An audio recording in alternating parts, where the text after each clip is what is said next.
The Laws of Ascension, Chapter 95, Pure Soul Power. Lorik wakes up with a clear mind. He sighs with relief before sitting up abruptly. He gets up and checks his bracelet. There's a message from Cyrilda telling him to let her know when he's awake.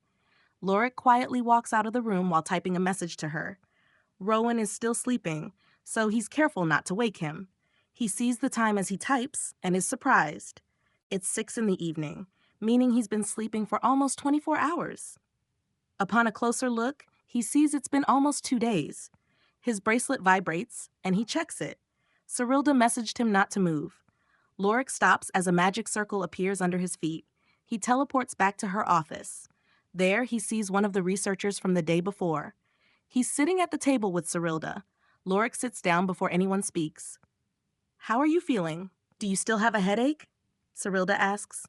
"No, I'm fine now," Lorik replies. "Good, and sorry to get to the point like this, but I have a lot of work to do," the researcher says. "So what exactly happened in the dungeon? Do you know why you were pulled into it?" he asks. "When I entered the dungeon, I was in the field. The mountain was in the distance, but then the space around me cracked. Then I appeared on top of the mountain," Lorik says, surprising the researcher. "You were on top. What did you see up there?" he asks excitedly. There was a giant crystal. It was at least 30 feet tall, but extended underground. A residual soul appeared from it, calling herself the Soul Lord. She said I was brought there because I have the soul law. She said she'd help me. Then I found myself in the soul void. I started comprehending my hunt law straight from the law star. Then, after it reached mage level, they started pouring soul power into me," Lorik says, surprising the researcher again. Wait. They were pouring soul power into you?" he asks. "Yes, I don't know where it came from, but it wasn't mine. The more soul power I received, the more fused my soul became with my laws," Lorik replies, causing Cyrilda to sigh. "Lorik, I don't think you realize the magnitude of what that means for you." She says, surprising Lorik this time. "What do you mean?" Lorik asks, confused. "Receiving soul power like that through your law stars is the best way to level up as a mage, but it's incredibly difficult to do so. The soul power has to be pure, meaning it has to be cleansed first. This is incredibly difficult to do," the researcher says. "The royal family has a device for this. They pour their soul power into it and let it purify them. Then they use other items and tools to connect the purified soul power to their law star. But it takes nearly 10 years just to purify enough soul power to jump a level, let alone the soul power required to jump a level with 4 different laws," Cyrilda explains. "It does far more than just increase your level, though. All that soul power becomes fused with your soul. This effectively boosts your soul power capacity," the researcher adds. Lorik just nods, digesting all this. "Did anything happen after that?" Cyrilda asks. "No, the next thing I knew, I was back outside the dungeon," Lorik replies, causing her to nod. "We finally know what was causing the dungeon to increase meditation," the researcher says to themselves happily. "What do you mean? What was causing it?" Lorik asks. "Pure soul power," the researcher replies. "I'll have to run some tests to make absolutely sure. But it seems that the closer to the mountain people got, the more soul power they'd absorb from the crystal. I suspect it's where you got all that soul power for your law stars. While lesser mages can't utilize the soul power to fuse their laws, it seems it increases their speed of comprehension. It could also boost their maximum soul power. Look into the mages who entered it last time and see if they have more soul power than those of the same level. If it does boost their soul power, then this could vastly boost our force's strength if we can reproduce it," Cyrilda says, causing the man to nod. "I agree completely. I'll go get started right away," the man says before standing up and leaving. "How does boosting your soul power as a lesser mage boost your forces?" "Lesser mages only have drops compared to the ocean. That is a grand mage's soul power," Lorik asks. "Because it increases as you level up. The more soul power you have now, the more you'll gain when you level up.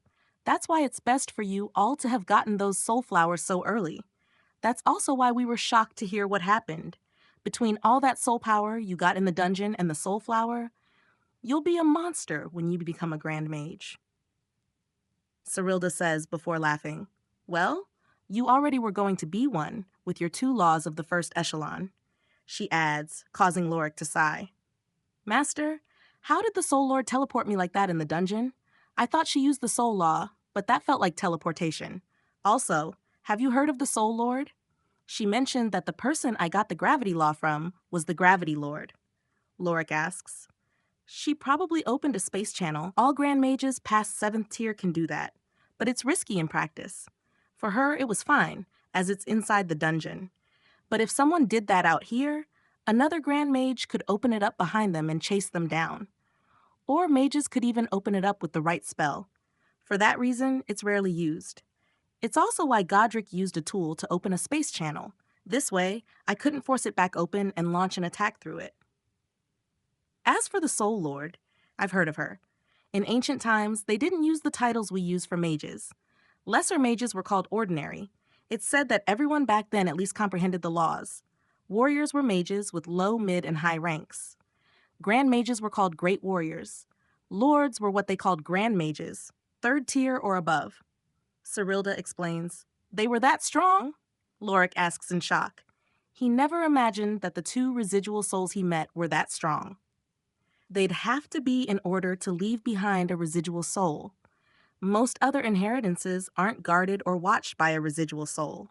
They're just there, waiting for someone with a similar soul as the one who put it there to find them.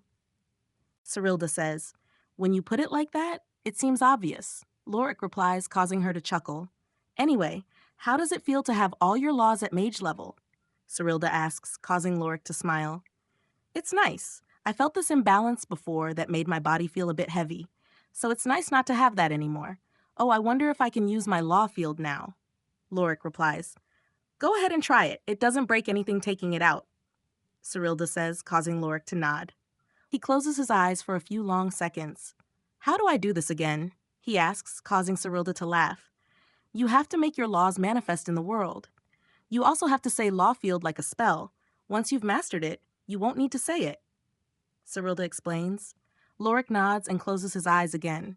He imagines his laws manifesting. With the experience he has of using the law field before, it's easy to imagine. Law field, Lorik says, causing his 4 laws to spread out around him. Blue grass grows over the stone floor. The air above them turns purple as blue swords appear. Only 10 of them appear, and 10 phantom wolves appear. His law field continues all the way to the walls. Whether it continues past is unknown. There are fewer swords and wolves, Lorik says while looking around. There are. Maybe the potion made you able to endure creating more? Cyrilda says, causing Lorik to shrug. It uses soul power to keep a law field active? Lorik asks, causing Cyrilda to nod. Where'd you think it comes from? It needs energy to maintain itself. You can reinforce it with more soul power, by the way. It'll make it more durable and harder to overpower with another soul field. Though from the looks of it, most mages would struggle against this law field. I guess the combination of 2 first echelon and 2 second echelon laws makes it tough. Cyrilda says, I wonder how much it'll boost my strength. Oh, will Nixfang's laws be weaker? Our souls are connected, but this doesn't seem to affect souls. Lorik asks, No, your familiars won't be weakened due to your connection, though she won't receive the boost to her laws like you, but she'll be able to use a law field as well. You won't be weakened in it either, but you can't both use it at the same time. Well, you can, but not at the same place. Law fields can't overlap. Cyrilda explains as Lorik cancels his law field. How were the others? I didn't really catch all that they said, but I remembered them looking surprised. They're all mages now, except for Leora. She's a 3rd tier lesser mage now, though. I was pretty surprised. No one's ever jumped up that many levels in the dungeon before. Cyrilda replies, Maybe it was the soul flowers? Since it reinforced their souls, it could have resonated with the soul power that caused the boost in meditating. Lorik says, causing her to nod. Maybe. I'll ask the researchers about it later. Cyrilda says before her bracelet vibrates. Speaking about the others, Sarah's up. She says while typing a message. She reaches out and a magic circle appears behind a chair next to her. Sarah appears, having been teleported from the dorms to here. She takes a seat before speaking, clearly used to this kind of thing. How are you feeling, Lorik? She asks. Great, no more headache, and I can use my law field again. Lorik replies, causing her to sigh with a smile. Wait, How are you able to use your law field? I thought you needed your hunt and gravity laws to be mage level? Sarah asked, surprised. Lorik entered the dungeon. There was a residual soul who used the soul law. As Lorik uses the same laws, she pulled him in when she sensed him outside. Then he was brought to his soul void and comprehended those laws. After getting them to mage level, he was pumped full of soul power. His law starts fused their laws into it and boosted him to being a 9th tier mage. Cyrilda explains, "First enlightenment and now this?" Sarah says, causing Lorik to laugh. "Do you know why we jumped up so many levels?" Sarah asks after Lorik stops laughing. "We're not sure, but we're thinking it might have been because of the soul flowers. Since you all ate them, we think it might have caused a reaction, thanks to what Lorik saw inside the dungeon on top of the mountain. We suspect that it's pure soul power that causes the dungeon to boost your comprehension." Cyrilda replies. "Are the others up yet?" Sarah asks. "No, not yet. It's been 2 days since then, though, so they should wake up soon," Cyrilda replies.